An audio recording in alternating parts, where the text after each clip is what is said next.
Welcome to the banker lamp. Please enjoy the video. You begin by shutting off the water supply and relieving pressure. This protects you and prevents mess. Once done, drain the line at a nearby fixture so you don't fight trapped water. Make sure to clear the area, place a towel and a small bucket under the fitting. Then, loosen the compression nut only enough to inspect the ferrule and tubing.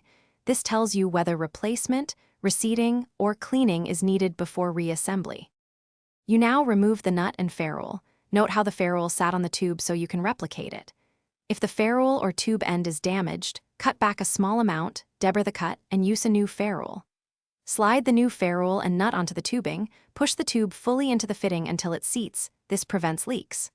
Once seated, hand tighten the nut, then use a wrench to snug it an additional 1/4 to 1/2 turn. Do not over-tighten.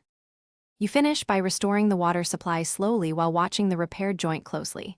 Steady seepage often shows an undercompressed ferrule, whereas a sudden spray suggests damage. If you see a small drip, tighten the nut in tiny 1/8 turn increments and recheck.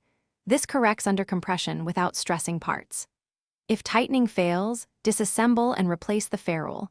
If leakage persists, the tubing or fitting is compromised and must.